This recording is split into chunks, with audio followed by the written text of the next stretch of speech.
नमस्कार साथियों, स्वागत है आप सभी का वंशिट एकेडमी के आज के करंट अफेयर्स के इस नए सेशन में। साथियों, अगर आप भी आरआरबी, ग्रुप डी या एएलपी या किसी अन्य एग्जाम की तैयारी भी कर रहे हैं तो आज का ये सेशन आपके लिए काफ़ी इंपॉर्टेंट सेशन होने वाला है, क्योंकि इसमें इस प्रकार के क्वेश्चन हमने शामिल किए हैं करंट अफेयर्स के, जो आपके एग्जाम में जिस पैटर्न पर क्वेश्चन पूछे जाते हैं। तो एक भी क्वेश्चन मिस के बिना इस सेशन को ध्यान से देखिएगा, क्योंकि इस सिंगल सेशन से आपके 4 से 5 नंबर कन्फर्म होने वाले हैं।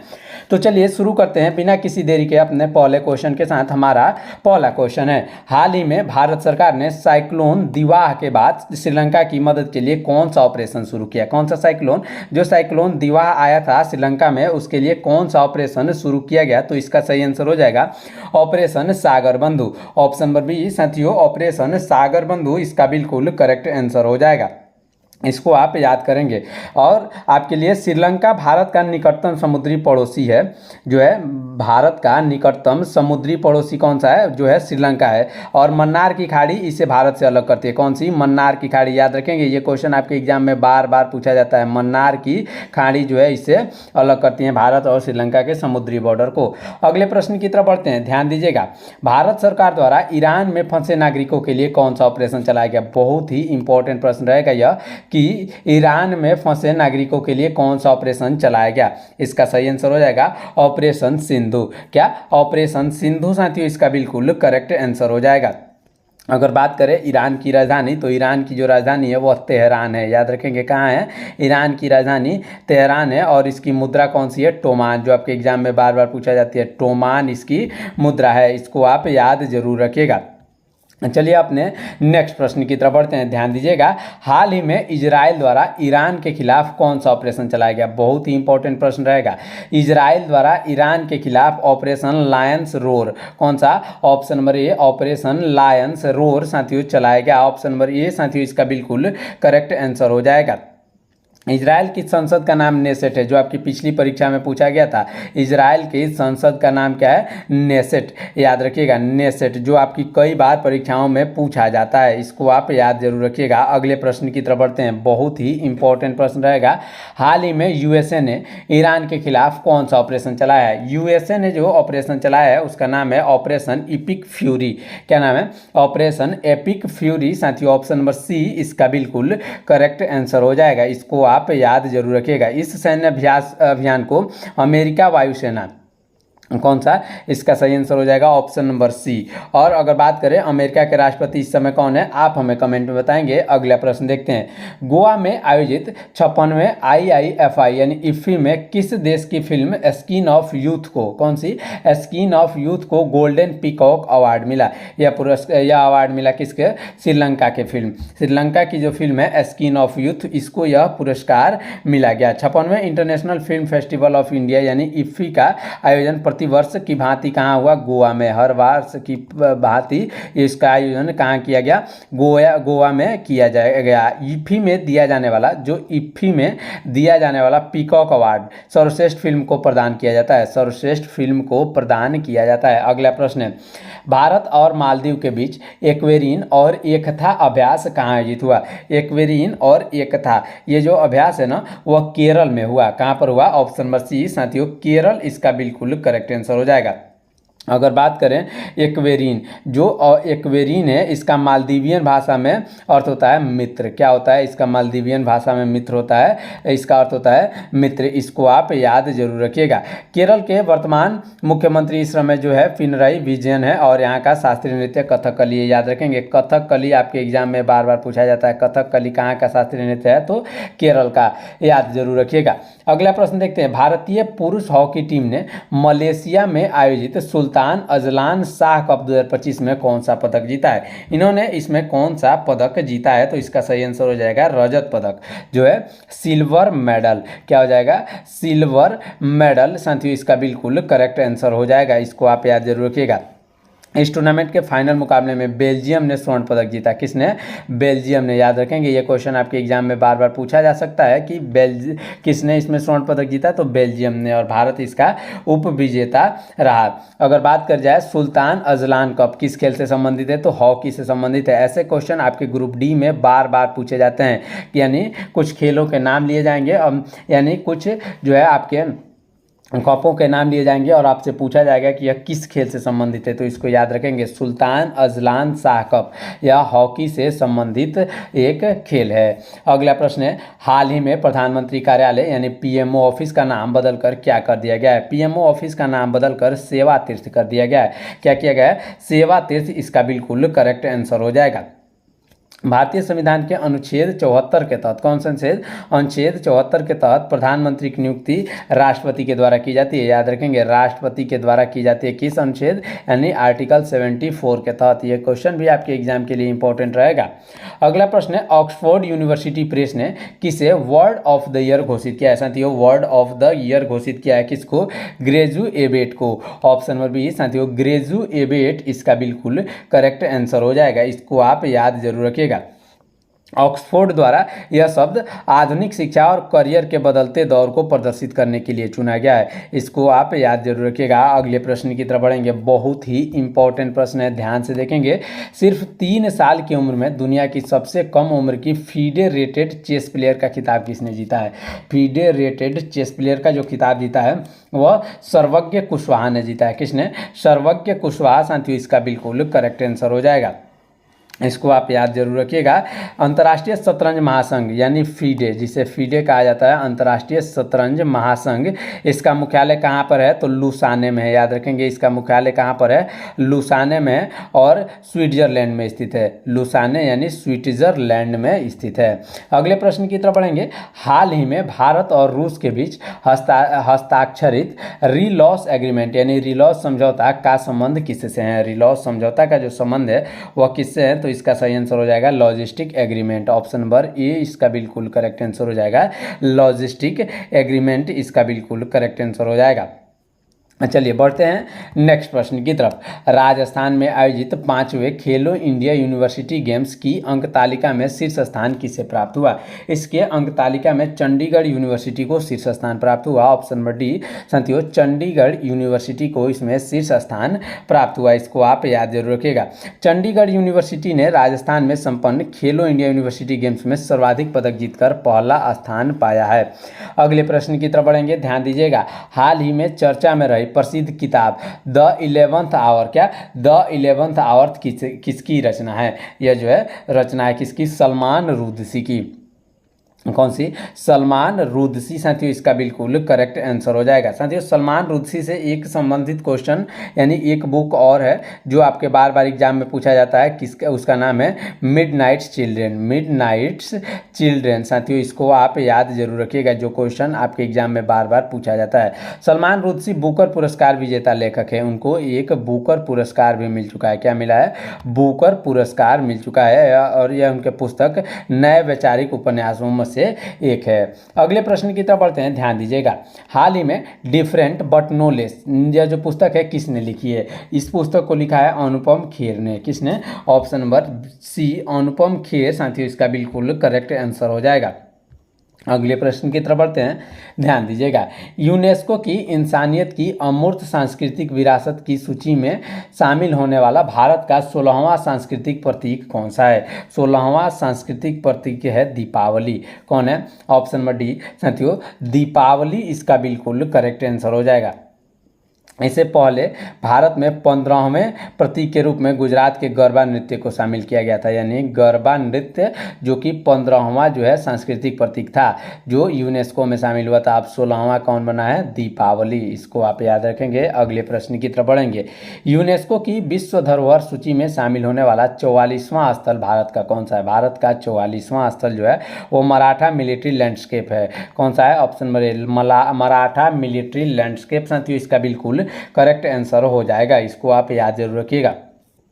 अगर बात करें यूनेस्को का जो मुख्यालय कहाँ है? बार बार यह क्वेश्चन आपके एग्जाम में आता है। यूनेस्को का मुख्यालय है पेरिस। यानी पेरिस कहाँ की राजधानी है? फ्रांस की राजधानी पेरिस में इसका जो है मुख्यालय है। और इसकी स्थापना की बात करी जाए तो 1945 में यूनेस्को की जो है स्थापना हुई थी। चलिए बढ़ते हैं अगले प्रश्न की तरफ, ध्यान दीजिएगा। यूनेस्को के बायोस्फीयर रिजर्व सूची में शामिल होने वाला भारत का 13वां स्थल कौन सा है? भारत का 13वां स्थल है शीत मरुस्थल। कौन सा? ऑप्शन नंबर बी साथियों, शीत मरुस्थल इसका बिल्कुल करेक्ट आंसर हो जाएगा। भारत का पहला बायोस्फीयर रिजर्व कौन सा है? तो नीलगिरी है। कौन सा है?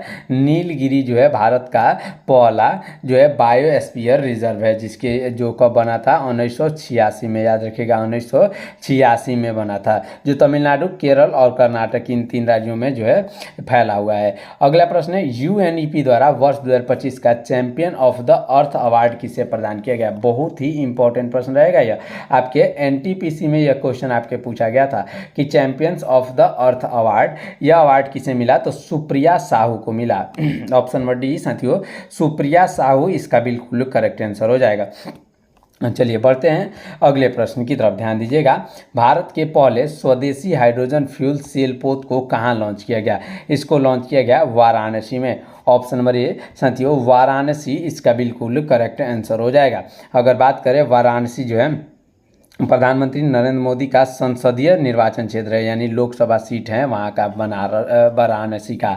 अगला प्रश्न है, कोपरा जलाशय किस राज्य की पहली रामसर साइट घोषित की गई है? कोपरा जलाशय जो है वो कहाँ की है? छत्तीसगढ़ की है। ऑप्शन नंबर सी, छत्तीसगढ़ की पहली रामसर साइट कौन सी बनी है? कोपरा जलाशय। इसको आप याद जरूर रखिएगा।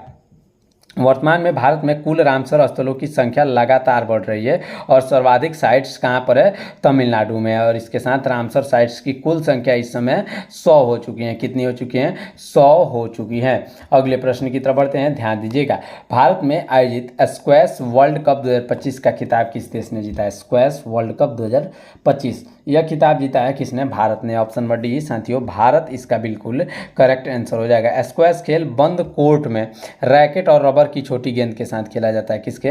रैकेट और रबर की छोटी गेंद के साथ खेला जाता है। अगले प्रश्न की तरफ बढ़ते हैं, ध्यान दीजिएगा।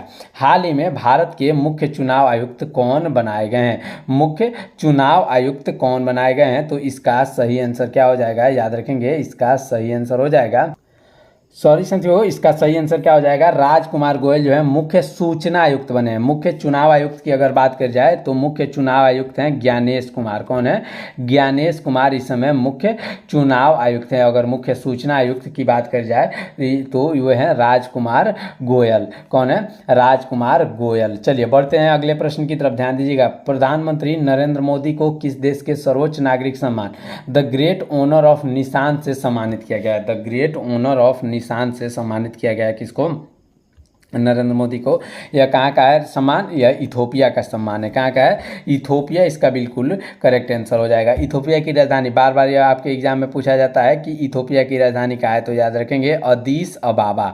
क्या है? अदीस अबाबा यहाँ की राजधानी है। इसको आप याद जरूर रखिएगा। अगले प्रश्न की तरफ बढ़ेंगे।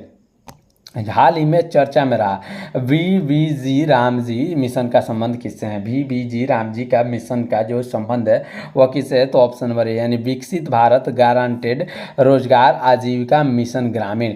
ऑप्शन नंबर ए साथियों इसका बिल्कुल करेक्ट आंसर हो जाएगा, जिसे पहले मनरेगा के नाम से जाना जाता था। किस नाम से? मनरेगा के नाम से जाना जाता था, जिसका नाम वीबीजी रामजी कर दिया गया है। अगले प्रश्न की तरफ बढ़ेंगे। भारत में संपूर्ण रूप से मनरेगा योजना का कब से प्रभावी हुई थी? मनरेगा योजना जो प्रभावी हुई थी वो कब से हुई थी? तो इसका सही आंसर हो जाएगा ऑप्शन नंबर, इसका सही आंसर हो जाएगा ऑप्शन नंबर डी यानी 2 अक्टूबर 2009 से। 2 अक्टूबर 2009 इसका बिल्कुल करेक्ट आंसर हो जाएगा। चलिए बढ़ते हैं अपने अगले प्रश्न की तरफ। ऑस्कर 2026 में best international feature film category में भारत की तरफ से कौन सा फिल्म शॉर्टलिस्ट हुई है? भारत की तरफ से कौन सी फिल्म इसमें शॉर्टलिस्ट हुई है? तो इसका सही आंसर हो जाएगा कौन? Home bound. Option number C साथियों, होम बाउंड इसका बिल्कुल करेक्ट आंसर हो जाएगा। इसको आप याद रखेंगे। यह फिल्म ऑस्कर 2026 में 98 में एकेडमी अवार्ड्स में भारत का आधिकारिक प्रतिनिधित्व करने के लिए चुनी गई थी। अगर बात करें ऑस्कर पुरस्कारों की शुरुआत कब से हुई थी, तो आपके कई क्लास में भी मैंने आपको यह पहले भी पढ़ा चुका है कि 1929 में इसकी शुरुआत हुई थी, जो कि सिनेमा जगत का सबसे बड़ा यानी सबसे बड़ा जो है पुरस्कार माना जाता है। कौन? ऑस्कर। अगले प्रश्न की तरफ बढ़ेंगे। हाल ही में विज्ञान के क्षेत्र में चर्चा में रहा ध्रुव 64 क्या है? ध्रुव 64 क्या है? एक भारतीय माइक्रो प्रोसेसर। क्या है? एक भारतीय माइक्रो प्रोसेसर है। याद रखेंगे ऑप्शन नंबर ए इसका बिल्कुल करेक्ट आंसर हो जाएगा। चलिए बढ़ते हैं अपने अगले प्रश्न की तरफ, ध्यान दीजिएगा। अगला प्रश्न है आईपीएल नीलामी 2025-26। आईपीएल नीलामी 2026 के सबसे महंगे खिलाड़ी कौन बने हैं? इसके सबसे महंगे खिलाड़ी बने हैं कैमरून ग्रीन। अगर कैमरून ग्रीन की बात कर जाए तो वह ऑस्ट्रेलिया से संबंधित हैं। कहाँ से हैं? ऑस्ट्रेलिया से वह संबंध रखते हैं, इसको आप याद रखेंगे। और आईपीएल की शुरुआत कब से हुई? इंडियन प्रीमियर लीग, जिसका फुल फॉर्म होता है इंडियन प्रीमियर लीग, इसकी शुरुआत कब से हुई थी? तो इसकी शुरुआत वर्ष 2008 में हुई थी। कब हुई थी? वर्ष 2008 में इसकी शुरुआत हुई थी। और पहली विजेता टीम्स थी जो RR थी, यानी राजस्थान रॉयल्स। चलिए बढ़ते हैं नेक्स्ट प्रश्न की तरफ, ध्यान दीजिएगा। इंडियन मिलिट्री एकेडमी के 93 साल के इतिहास में पास आउट होने वाली पहली महिला अधिकारी कौन बनी है? इसकी पहली महिला अधिकारी बनी है Sai Jadhav. Option number D साथियों, साई जादव इसका बिल्कुल करेक्ट आंसर हो जाएगा। अगले प्रश्न की तरफ बढ़ते हैं, ध्यान दीजिएगा। वर्ष 2026 में आयोजित होने वाले 18वें ब्रिक्स शिखर सम्मेलन की अध्यक्षता कौन सा देश कर रहा है? इसकी अध्यक्षता कर रहा है कौन? भारत। ऑप्शन नंबर सी साथियों, भारत इसका बिल्कुल करेक्ट आंसर हो जाएगा। इसको आप याद जरूर रखिएगा। यह कहाँ पे किया जा रहा है? दिल्ली में। कहाँ पर? नई दिल्ली, याद रखेंगे, नई दिल्ली में इसका आयोजन किया जा रहा है। चलिए बढ़ते हैं अपने अगले प्रश्न की तरफ। ब्रिक्स संगठन का 10वां आधिकारिक सदस्य देश कौन बना है? इसका 10वां आधिकारिक सदस्य देश बना है इंडोनेशिया। ऑप्शन नंबर बी साथियों, इंडोनेशिया इसका बिल्कुल करेक्ट आंसर हो जाएगा। अगर ब्रिक्स की बात कर जाए तो ब्रिक्स की स्थापना हुई थी 2009 में। कब हुई थी? 2009 में इसकी स्थापना हुई थी, इसको आप याद रखेंगे। अगले प्रश्न की तरफ बढ़ते हैं, ध्यान दीजिएगा। क्रिकेट की घरेलू प्रतियोगिता सैयद मुश्ताक अली ट्रॉफी 2026 का खिताब पहली बार किस राज्य ने जीता है? यह जो खिताब जीता है पहली बार जीता है झारखंड ने। अपने इतिहास में पहली बार यह झारखंड ने इस खिताब को जीता है। यह सैयद मुश्ताक अली ट्रॉफी, इससे संबंधित क्वेश्चन यह पूछा जाता है कि यह किस खेल से संबंधित है? तो यह क्रिकेट से संबंधित है। किससे संबंधित है साथियों? क्रिकेट से संबंधित सैयद मुश्ताक अली ट्रॉफी है, इसको याद रखेंगे। 2026 में इसको जीता है झारखंड ने। किसने जीता है? झारखंड ने इसको जीता है। चलिए बढ़ते हैं अपने अगले प्रश्न की तरफ। विश्व ध्यान दिवस हर साल कब मनाया जाता है? यानी वर्ल्ड मेडिटेशन डे, यह हर वर्ष 21 दिसंबर को मनाया जाता है। कब मनाया जाता है? 21 दिसंबर साथियों, इसका बिल्कुल करेक्ट आंसर हो जाएगा। अगर बात करें 21 जून को, 21 जून को मनाया जाता है योग दिवस, अंतर्राष्ट्रीय योग दिवस। अगर 21 दिसंबर की बात कर जाए तो 21 दिसंबर को साल का सबसे छोटा दिन होता है, याद रखिएगा, साल का सबसे छोटा दिन 21 दिसंबर को होता है। अगला प्रश्न देखते हैं। भारत सरकार ने वर्ष 2025 में अपना चौथा मुक्त व्यापार समझौता, जिसे FTA कहा जाता है, किस देश के साथ साइन किया है? चौथा FTA यह साइन किया है किसके साथ? इसका सही आंसर हो जाएगा ऑप्शन नंबर सी, यानी न्यूजीलैंड के साथ। ऑप्शन नंबर सी साथियों, न्यूजीलैंड इसका बिल्कुल करेक्ट आंसर होगा। चलिए बढ़ते हैं अपने नेक्स्ट प्रश्न की तरफ, ध्यान दीजिएगा। हमारा अगला प्रश्न क्या है? प्रधानमंत्री नरेंद्र मोदी द्वारा राष्ट्रीय प्रेरणा स्थल का शुभारंभ उत्तर प्रदेश में कहाँ किया गया? इसका शुभारंभ उत्तर प्रदेश के लखनऊ में हुआ। ऑप्शन नंबर डी साथियों, लखनऊ में इसका शुभारंभ किया गया है, इसको आप याद जरूर रखिएगा। अगर लखनऊ की बात कर जाए तो यह गोमती नदी के तट पर स्थित है। किस नदी के? गोमती नदी के तट पर स्थित है। इसे नवाबों का शहर भी कहा जाता है। क्या कहा जाता है? नवाबों का शहर भी कहा जाता है।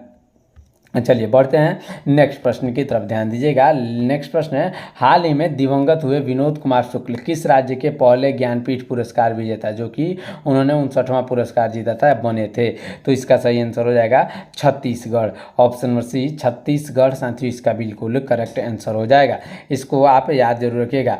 ज्ञानपीठ पुरस्कार भारत का सर्वोच्च साहित्यिक सम्मान है। सर्वोच्च साहित्यिक सम्मान कौन सा है? ज्ञानपीठ पुरस्कार, जिसके तहत 11 लाख की राशि दी जाती है। कितने? 11 लाख की राशि, और वाग्देवी का कांस्य प्रतिमा दी जाती है। अगला प्रश्न देखेंगे। हाल ही में चर्चा में रही अर्थशास्त्र पर आधारित पुस्तक the great sanction hack, the great sanction hack किसके द्वारा लिखी गई है? यह लिखी गई है किसके द्वारा? Urjit Patel. Option number B साथियों, उर्जित पटेल इसका बिल्कुल करेक्ट आंसर हो जाएगा। उर्जित पटेल जो है RBI के यानी रिजर्व बैंक ऑफ इंडिया के पूर्व गवर्नर रह चुके हैं। पूर्व गवर्नर रह चुके हैं। यह पुस्तक वैश्विक प्रतिबंध प्रतिबंधों और आर्थिक कूटनीतियों के छिपे पहलुओं को उजागर करती है। अगर बात कर जाए आरबीआई की, तो आरबीआई के यह कौन से गवर्नर थे, तो 24वें गवर्नर थे। कौन से थे? 24वें गवर्नर थे। उन्हीं के समय में 2016 में, कब? 2016 में उन्हीं के समय में नोटबंदी हुई थी। उस समय कौन थे जब नोटबंदी हुई थी? तो उस समय जो है, जो उस समय आरबीआई के गवर्नर जनरल थे वो थे कौन? इसका सही आंसर हो जाएगा उर्जित पटेल। अगले प्रश्न की तरफ बढ़ेंगे, ध्यान दीजिएगा। भारतीय तटरक्षक बल में शामिल किया गया देश का पहला प्रदूषण नियंत्रक पोत कौन सा है? पहला प्रदूषण नियंत्रक पोत यह है समुद्र प्रताप। ऑप्शन नंबर सी साथियों, समुद्र प्रताप इसका बिल्कुल करेक्ट आंसर हो जाएगा। इसको आप याद जरूर रखिएगा। भारतीय तटरक्षक बल की स्थापना 1978 में हुई थी। कब हुई थी? 1978 में हुई थी और इसका मुख्यालय है नई दिल्ली में। नई दिल्ली में साथियों इसका मुख्यालय है। अगला प्रश्न देखेंगे, छत्तीसगढ़ में आयोजित पहले खेलो इंडिया ट्राइबल्स गेम्स का शुभंकर क्या था और इसमें शीर्ष पर कौन रहा? इसमें शीर्ष पर की अगर बात कर जाए तो यह रहा कौन? इसका सही आंसर हो जाएगा, इसका शुभंकर क्या था पहले? ऑप्शन नंबर ए, यानी शुभंकर मोरवीर था और इसमें कर्नाटक शीर्ष पर रहा। ऑप्शन नंबर ए साथियों इसका बिल्कुल करेक्ट आंसर हो जाएगा। इसको आप याद जरूर रखिएगा। और इसका शुभंकर क्या रहा? मोरवीर। याद रखेंगे, इसका शुभंकर रहा मोरवीर। चलिए बढ़ते हैं नेक्स्ट प्रश्न की तरफ। भारतीय मानक ब्यूरो द्वारा प्रस्तुत देश का पहला समर्पित स्टैंडर्ड किससे से संबंधित है? यह जो स्टैंडर्ड है वह बम डिस्पोजल सिस्टम से संबंधित है। बम डिस्पोजल सिस्टम से संबंधित है। इसको आप याद जरूर रखिएगा। भारतीय मानक ब्यूरो की स्थापना अधिनियम 1986 के तहत 1986 के तहत हुई और यह उपभोक्ता मामलों के मंत्रालय के अधीन है। उपभोक्ता मामला मंत्रालय के अधीन यह आता है। अगला प्रश्न है, हाल ही में स्वदेशी सुपर कंप्यूटर परम रुद्र को कहाँ लॉन्च किया गया? साथियों परम रुद्र को लॉन्च किया गया आईआईटी पटना में। Option number D IIT Patna साथियों इसका बिल्कुल करेक्ट आंसर होगा। अगला प्रश्न है, सिर्फ 18 साल की उम्र में साउथ पोल तक स्काइंग करने वाली सबसे कम उम्र की पहली भारतीय कौन बनी है? सबसे कम उम्र की पहली भारतीय बनी है कौन? इसका सही आंसर हो जाएगा काम्या कार्तिकेयन। कौन बनी है? ऑप्शन नंबर डी साथियों काम्या कार्तिकेयन इसका बिल्कुल करेक्ट आंसर हो जाएगा। काम्या ने बेहद कम उम्र में अंटार्कटिका के बर्फीले रास्तों पर स्काइंग करते हुए दक्षिणी ध्रुव पर तिरंगा फहराया है। कौन से? दक्षिणी ध्रुव यानी साउथ पोल पर इन्होंने तिरंगा फहराया है। चलिए बढ़ते हैं अपने अगले प्रश्न की तरफ, ध्यान दीजिएगा। हमारा अगला प्रश्न है, जून 2026 में आयोजित होने वाले 52वें G7 शिखर सम्मेलन का आयोजन फ्रांस के किस शहर में हो रहा है? या फ्रांस के एबियन शहर में। कहाँ पर? ऑप्शन नंबर ए एबियन शहर में हो रहा है। अगले प्रश्न की तरफ बढ़ेंगे। भारतीय रेलवे की पहली वंदे भारत स्लीपर ट्रेन कहाँ से कहाँ तक चलाई गई है? वंदे भारत स्लीपर ट्रेन यह चलाई गई है कहाँ से? गुवाहाटी से हावड़ा तक। ऑप्शन नंबर सी गुवाहाटी से हावड़ा तक यह चलाई गई है। इसको आप याद जरूर रखिएगा। चलिए बढ़ते हैं नेक्स्ट प्रश्न की तरफ। भारतीय सेना ने लंबी दूरी के रॉकेट लॉन्चर सूर्यास्त की खरीद के लिए किस देश के साथ समझौता किया है? सूर्यास्त की खरीद के लिए इन्होंने समझौता किया है इजराइल के साथ। ऑप्शन नंबर डी साथियों इजराइल के साथ इन्होंने समझौता किया है। सूर्यास्त जो है एक अत्यधिक दूरी तक अचूक मार करने वाला गाइडेड रॉकेट सिस्टम है जिसे सेना की ताकत बढ़ाने के लिए शामिल किया जा रहा है। भारत ने ब्रह्मोस मिसाइल को रूस के सहयोग से आपचे हेलीकॉप्टरों को अमेरिका से खरीदा है। अगले प्रश्न की तरफ बढ़ेंगे, ध्यान दीजिएगा। दीव के खगोला बीच पर आयोजित खेलो इंडिया बीच गेम्स के दूसरे संस्करण में कौन सा राज्य शीर्ष पर रहा? इसमें दूसरे संस्करण में जो है कर्नाटक शीर्ष पर रहा। ऑप्शन नंबर सी साथियों कर्नाटक इसमें शीर्ष पर रहा। इसको आप याद जरूर रखिएगा। अगले प्रश्न की तरफ बढ़ेंगे। अमेरिका ने, याद रखेंगे हमारा अगला प्रश्न क्या है, अमेरिका ने वेनेजुएला के राष्ट्रपति निकोलस मादुरो की गिरफ्तारी के लिए कौन सा ऑपरेशन चलाया था? अमेरिका ने ऑपरेशन एब्सोल्यूट रिजॉल्व चलाया था। Option number A operation absolute resolve साथियों इसका बिल्कुल करेक्ट आंसर हो जाएगा। चलिए अगला प्रश्न देखेंगे। अमेरिका ने म्यांमार में आए भूकंप के दौरान राहत एवं सहायता पहुंचाने के लिए कौन सा ऑपरेशन चलाया था? इन्होंने ऑपरेशन ब्रह्मा चलाया था। कौन सा? ऑप्शन नंबर ए साथियों ऑपरेशन ब्रह्मा चलाया था। अगले प्रश्न की तरफ बढ़ेंगे। इलेक्ट्रॉनिक्स और सूचना प्रौद्योगिकी मंत्रालय द्वारा सुपर कंप्यूटर परम शक्ति को कहाँ स्थापित किया गया? इन्होंने परम शक्ति को स्थापित किया कहाँ पर? आईआईटी मद्रास में। ऑप्शन नंबर सी साथियों आईआईटी मद्रास इसका बिल्कुल करेक्ट आंसर होगा। अगला प्रश्न हमारा देखते हैं, बहुत ही इंपॉर्टेंट प्रश्न रहेगा। इसरो का कौन सा उपग्रह मिशन PSLV C62 द्वारा लॉन्च किए जाने के बाद कक्षा में पहुंचने पर विफल रहा? तो इसका सही आंसर हो जाएगा ऑप्शन नंबर डी, यानी EOS-01 मिशन। EOS-01 मिशन इसका बिल्कुल करेक्ट आंसर हो जाएगा। तकनीकी खराबी के कारण PSLV C62 ने C62 इस पृथ्वी अवलोकन उपग्रह को सही कक्षा में स्थापित नहीं कर पाया। अगर PSLV की फुल फॉर्म की बात कर जाए तो पोलर सैटेलाइट लॉन्च व्हीकल है। क्या है? पोलर सैटेलाइट लॉन्च व्हीकल इसका फुल फॉर्म है, जिसे इसरो का वर्क हॉर्स भी कहा जाता है। क्या कहा जाता है? वर्क हॉर्स भी कहा जाता है। अगला प्रश्न है, हाल ही में जारी आधिकारिक आंकड़ों के अनुसार भारत की गैर जीवाश्म ईंधन से बिजली उत्पादन की क्षमता कितनी हो गई है? यह हो गई है लगभग 267 गीगावाट। कितना? लगभग 267 गीगावाट। साथियों इसका बिल्कुल करेक्ट आंसर हो जाएगा। भारत का जो लक्ष्य है 2030 तक 500 गीगावाट गैर जीवाश्म ईंधन आधारित बिजली क्षमता हासिल करना है। इसको आप याद जरूर रखिएगा। इस प्रकार आज की इस क्लास में हमने कुल 51 यानी 51 करंट अफेयर्स के इंपॉर्टेंट क्वेश्चन को देखा, जो आपके एग्जाम में सीधे पूछे जा सकते हैं। चलिए मिलते हैं अगले प्रश्न में, तब तक के लिए रखिए अपना ख्याल। आप अपने परीक्षा की तैयारी अच्छे से करिए। अगर कोई आपके मन में कोई प्रश्न हो तो आप हमें कमेंट में ज़रूर पूछ सकते हैं। अगर आप किसी विशिष्ट एग्जाम की क्लासेस चाहते हैं तो आप हमें कमेंट जरूर करिएगा। चलिए मिलते हैं नेक्स्ट वीडियो में, तब तक के लिए रखिए अपना ख्याल। धन्यवाद। जय हिंद।